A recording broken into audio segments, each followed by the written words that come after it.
Welcome back to the deep dive. We have a really interesting stack of sources today. We are going to absolutely dismantle one of the most common, most joked about, and honestly most uncomfortable dynamics in human history. Oh yeah. We're talking about family, but not the warm and fuzzy kind. We're talking about the tension, specifically the in-laws. It's the oldest punchline in the book, isn't it? The overbearing mother-in-law, the terrified son-in-law, the friction, the awkward silences at Thanksgiving or Eid. I mean, it is universal. It really is. Yeah. And for the longest time, if you were to ask a psychologist or a cultural anthropologist why this tension exists, you would get one answer. It's the answer that basically dominated the 20th century. Sigmund Freud, the man, the myth, the cigar smoker. Right. And his answer was characteristically all about sex. Always about sex with him. But today, we are doing something different. We're looking at a fascinating body of work that says, hold on a minute, put the cigar away. We are looking at the work of Safa Kaçmaz and his discipline of sociogony, or sociogony, depending on how you want to translate it. Right. And the text we are tearing apart today is titled Hadam Tanra Kaser Tanrisha 6, which translates to Eunuch God, Barren Goddess 6. Yeah, and this is heavy stuff. It's dense, it's academic, but it completely flips the script on how we understand our own families. The mission for this hour is pretty bold. We're going to try to debunk the classic Freudian psychosexual theory of kinship taboos, and we're going to replace it with Kaçmaz's law of generation separation. Exactly. So instead of repressed desire, we're talking about structural engineering. We are moving from the bedroom to the blueprint. I love that. From the bedroom to the blueprint. Yeah, we're going to look at why Freud got it wrong, and then we're going to dive into some truly wild examples. From the Old Testament lineages of Jacob and Judah to a really disturbing Russian peasant practice called snokachstvo. And we are finally going to answer a question that I didn't even know I had, which is, why does the number 3 show up in almost every ritual? Like 3 kisses, 3 skirts, getting divorced 3 times. It turns out it's not random. It's a code. It's a sociogonic code. And once you see it, you really cannot unsee it. Okay, let's unpack this. Let's start with the hook. The mother-in-law, the classic trope. Why is it that in so many cultures, and not just ours, but indigenous tribes, ancient civilizations, there is this strict avoidance between a man and his mother-in-law? So let's set the scene. It's the early 20th century, 1913. Freud is writing Totem and Taboo. He is reading reports from explorers and anthropologists who are coming back from Australia, from the Pacific Islands, Africa, and they're reporting these incredibly strict rules. Rules about what, exactly? Avoidance. In some tribes, if a son-in-law is walking down a path and he sees his mother-in-law coming, he literally has to jump into the bushes. Jump into the bushes? You mean literally hide? Hide. Shield his face. He cannot say her name. He cannot look at her. It's total avoidance. Now, Freud sits in his office in Vienna, reads this, and asks why. And knowing Freud, he doesn't think it's just because they don't get along or she criticized his cooking? No, of course not. Freud argues that you only build a wall that high if you're trying to keep something very powerful out. He calls it ambivalence. He says the reason the avoidance is so strict is because there's a repressed, unconscious sexual magnetism there. Wow. He actually claimed that the mother-in-law is a, quote, potential sexual object for the son-in-law. So the argument is basically, I can't look at her because if I do, I might want to sleep with her, and that's taboo, so I have to hide in a bush. Precisely. He viewed the avoidance as a defense mechanism against incestuous desire. It puts the focus entirely on the individual psyche. It's all about your dirty thoughts, your internal struggle, your repression. Which, let's be honest, feels a bit projective on Freud's part. I mean, it makes the entire structure of a society revolve around managing some guy's libido. And that is exactly where Safa Kaçmaz enters the chat and just flips the table. He argues that Freud is projecting European individualistic neuroses onto ancient social structures. Kaçmaz says these rules are not psychological, they are legal. They're sociogonic. Okay, define that distinction for me. What is the difference between a psychological rule and a sociogonic rule? Think of it like a high voltage fence around a power plant. If you see a sign that says high voltage, keep out, you don't stay away because you had a deep, repressed sexual desire to hug the transformer. I certainly hope not. You stay away because it will kill you. It is a structural boundary. It's a law of physics, essentially. Kaçmaz introduces this concept of generation blindness. Generation blindness. Yes. He says Freud suffered from this. Freud looked at people as individuals, male versus female. But Kaçmaz says ancient societies didn't see individuals. They saw units and generations. This is the core concept we really need to nail down for the listener. The generation. Exactly. The fear isn't, oh, I secretly want her. The fear is, I am violating the boundary of my father's generation. A violation of hierarchy, not a suppression of libido. Kaçmaz actually lays out a table in the source material, right? A sort of periodic table of family members. He does. It's the sociogonic law of 3 generations. Imagine a ladder with 3 rungs. Rung 3 at the very top is the grandfather and grandmother. In Turkish, the terms are dade and nini. Okay, rung 3 is the top. Right. Then rung 2 in the middle is the father and mother, Baba and Ann. And rung 1 at the bottom is the son and daughter, or the grandchildren, Usul and Torun. Simple enough. Grandparent, parent, child, 3 tiers. Now, here's the golden rule of sociogony. Equivalence. A valid marriage or sexual relationship implies generational equality.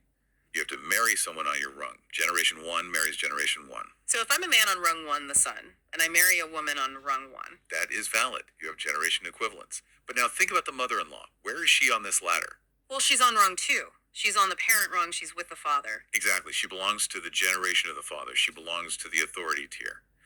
So according to Kaçmaz, when a groom avoids his mother-in-law, he isn't avoiding a woman he finds sexy. He's avoiding the female generation belonging to the father line. Oh, wow. It's like stepping onto the king's territory. It is an electric fence. To touch that generation, to even look at it too closely, is to challenge the authority of the father-grandfather unit. It is a coup d'etat. It is treason against the family structure. The avoidance is a sign of submission to the hierarchy, not fear of your own lust. That makes so much more sense than the Freud theory. It explains why the taboo is so rigid and so public. It's not about, ooh, she's attractive. It's, that is the queen and I am a peasant. If I look at her, I am claiming I'm equal to the king. Precisely. And it works the other way, too.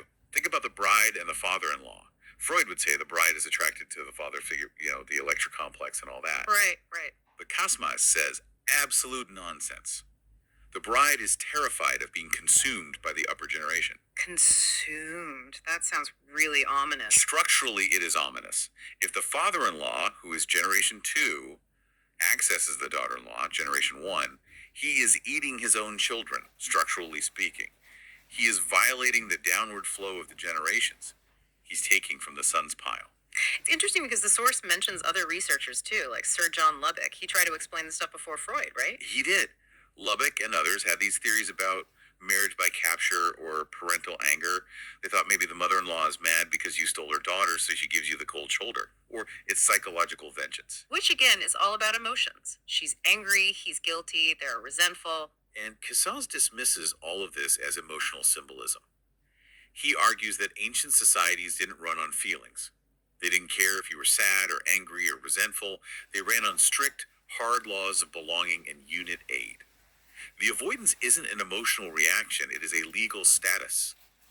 You are legally invisible to each other because you exist in different dimensions of the social structure. It's like trying to mix oil and water. They just don't occupy the same space. Correct. And this generation separation is what keeps the family unit functioning.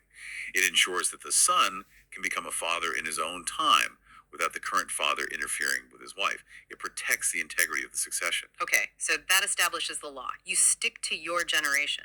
But here is where the deep dive gets really interesting. Because we have to ask, what happens when that law is missing? Because Kaçmaz argues that not everyone followed this rule. This is the pivot in the work that I found absolutely fascinating. He points out that not all societies followed this 3-generation separation. Some societies operated on a completely different equation. He calls it total male versus total female. Total male versus total female. That sounds chaotic. It creates a completely different kinship structure.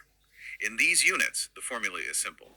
Any male of Unit A can access any female of Unit B, regardless of age or generation. Regardless of generation. So the ladder we just talked about, the 3 rungs, it doesn't exist. It doesn't exist in the same way. The barrier is gone. And to prove this, Kaçmaz takes us to the Old Testament. He does this deep textual analysis of the lineage of Jacob, who became Israel, and his son Judah. Okay, let's dive into the Jacob example first. This is a story familiar to many, but probably not from this angle. What does the source say about him? Kaçmaz analyzes the classification of Jacob's sons based on their mothers, the maternal line. And he points out a detail that often gets glossed over in Sunday school. In this specific total male structure, A son could potentially access the father's wives, the mother unit, once the father died, or sometimes even before. Wait, let's be very clear for the listener. You're saying a son could marry or be with his father's wives? Under the total male versus total female rule, yes. Because if you remove the generation barrier, the son and the father are just males of unit A, and the wives are just females of unit B. If the father is gone, the son absorbs his status. He isn't generation 1 anymore. He is just the male. That is a completely different worldview. It completely changes how we read those biblical stories. It's not about incest in the modern moral sense. It's about unit consolidation, property, lineage. Exactly. And it gets even more explicit with the story of Judah and Tamar. Do you remember that story from Genesis 38? Bigly. Tamar was the daughter-in-law, right? It's a very dramatic story. It is incredibly dramatic. So Tamar was married to Judah's first son, Ur. Ur was wicked, and God put him to death. Then, according to the custom of levirate marriage, she was given to the second son, Onan. Right, to produce an heir for his brother. That was the law. Exactly. But Onan refused to conceive with her, and he also died. Then she was supposed to get the third son, Shelah. But Judah the father got scared. He thought Tamar was cursed. So he held Shelah back. He didn't let the marriage happen. So Tamar is just left in limbo. She has no husband, no children, no status. Right. So what does she do? She takes matters into her own hands. She disguises herself as a prostitute, waits by the road, and Judah, her father-in-law, sleeps with her. She gets pregnant. Without him knowing who she is. Right. When Judah finds out his daughter-in-law is pregnant, he is furious. Yeah. He orders her to be burned. But then she reveals the items he left with her as a pledge.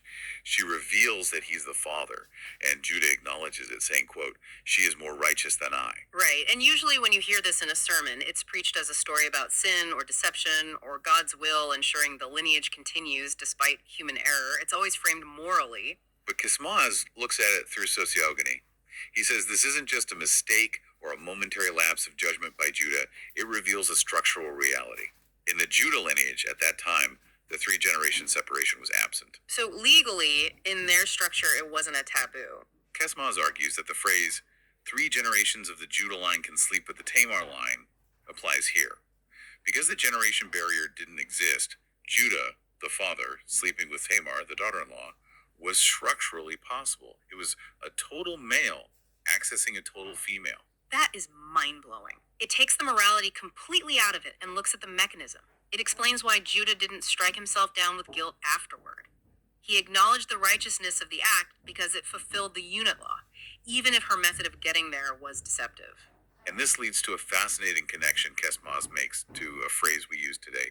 You know the old saying, asking a woman her age is rude. Oh, yes. I mean, I was always taught that it's about vanity. Women want to appear young, so don't ask. It's just polite society rules. Kaçmaz says absolute nonsense. It is not about vanity. It is about generation blindness. What do you mean? Think about the system we just described.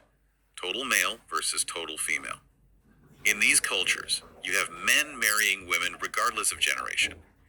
You might have an older man marrying a young girl, or a levered marriage that crosses huge age gaps. In that system, you had to hide the age. You had to hide the generation. Why? Why hide it if it's allowed?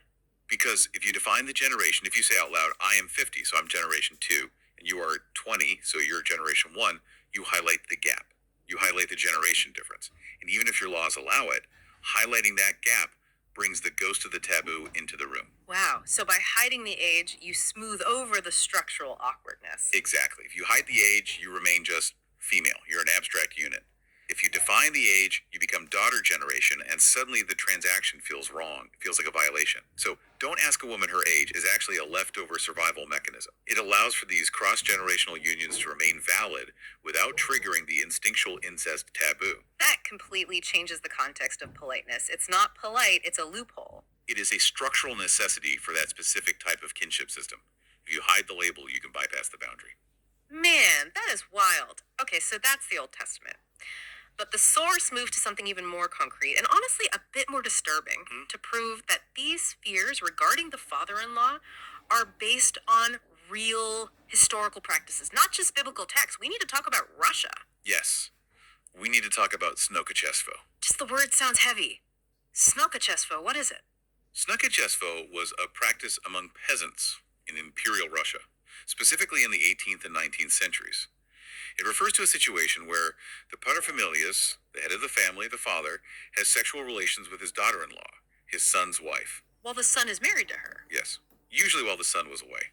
Remember, in Imperial Russia, young men were often conscripted into the military for incredibly long periods. We're talking 25 years in some eras. 25 years. So the son is gone, and the daughter-in-law is just left in the house. Right. She's left in the house, totally legally and economically dependent on the father-in-law, the paterfamilias. And this wasn't just a secret affair. This wasn't just some scandal whispered about in the village. It was a known practice. It had a name, Snokachestwo, derived from snoka, which means daughter-in-law.